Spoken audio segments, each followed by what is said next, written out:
எங்க போறீங்க?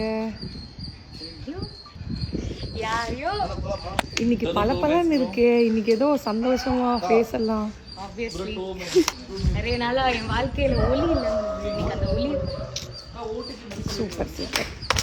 Big Boss Tamil season 8ல கண்டஸ்டன்ஸ் எல்லாரும் டைட்டில் வின் பண்ண பயங்கரமா போட்டி போட்டுட்டு வராங்க. கேமும் இறுதி கட்டத்தை நெருங்கிட்டு இருக்கு. இந்த நிலையில ஃப்ரீ டாஸ்க் இப்போ போயிட்டு இருக்கு. கண்டஸ்டன்ஸோட ஃபேமிலி அண்ட் ஃப்ரெண்ட்ஸ் எல்லாரும் பிக் பாஸ் ஹவுஸ்க்கு வந்திருக்காங்க. நிறைய மொமெண்ட்ஸ் எமோஷனலா இருக்குன்னு தான் சொல்லணும். அருணை சந்திக்க அவரோட lover Archana Ravichandran Bigg Boss ஹவுஸ்க்கு வந்திருக்காங்க. அவங்கள பார்த்ததும் அருண் ரொம்பவே ஹாப்பி ஆயிட்டாரு. அண்ட் பிக் பாஸ் ஹவுஸ்ல இருக்கிற எல்லாருக்கும் இவங்க தான் நான் சொன்ன ஹார்லி குயின் ரிவீல் பண்ணியிருக்காரு. அர்ச்சனா அருணை சந்திக்க போறதுக்கு முன்னாடி எவ்வளவு எக்ஸைட்டடா இருந்தாங்க அப்படிங்கறத ஆடியன்ஸுக்கு தெரியப்படுத்துற விதமா பிக் பாஸ் ஹவுஸ்க்கு கிளம்பும் போது எடுக்கப்பட்ட வீடியோவை இப்போ ஷேர் பண்ணியிருக்காங்க. Bigg Boss Tamil season 8 start ஆன முதல் நாள்ல இருந்து அருணுக்கு பிரச்சனைகள் வரும்போதெல்லாம் அர்ச்சனா வெளியே இருந்து அவருக்கு ரொம்பவே சப்போர்ட்டா பேசிட்டு வராங்க. அர்ச்சனா டைட்டில் வின் பண்ண மாதிரி அருணும் டைட்டில் வின் பண்ணணும் அப்படிங்கிறது தான் அர்ச்சனாவோட ஆசையும் கூட. அந்த வகையில வீட்டுக்குள்ள போயிருக்கிற அர்ச்சனா கண்டிப்பா அருணுக்கு இதுக்கப்புறம் கேம் எப்படி பிளே பண்ணணும் அப்படின்னு ஐடியாஸ் கொடுத்திருக்க வாய்ப்பு இருக்கு. அண்ட் அர்ச்சனா ஆசைப்படுற மாதிரி அருண் டைட்டில் வின் பண்ணுவாரா அப்படிங்கறதையெல்லாம் வெயிட் பண்ணி பார்க்கலாம். கண்டஸ்டன்ஸோட ஃபேமிலி அண்ட் ஃப்ரெண்ட்ஸ் பலரும் சௌந்தர்யாவை பாராட்டினதா பார்க்க முடிஞ்சது. ஸோ முத்துக்கு எவ்வளோ ஆதரவு இருக்கோ இப்போ சௌந்தர்யாக்கும் ஆதரவு கொஞ்சம் பெருகிட்டு வருதுன்னு தான் சொல்லணும். ஸோ அந்த வகையில் இந்த சீசன் 8ஓட டைட்டில் வின் பண்ண போற இந்த கண்டஸ்டன்ஸ் யாரா இருக்கும், உங்களோட தாட்ஸ் என்ன அப்படிங்கிறத கமெண்ட்ல சொல்லுங்க. அண்ட் இந்த மாதிரி சினிமா, சீரியல்ஸ் அண்ட் ட்ரெண்டிங்கான அப்டேட்ஸ் தெரிஞ்சுக்க நம்ம ட்ரெண்ட் டாக் சேனலை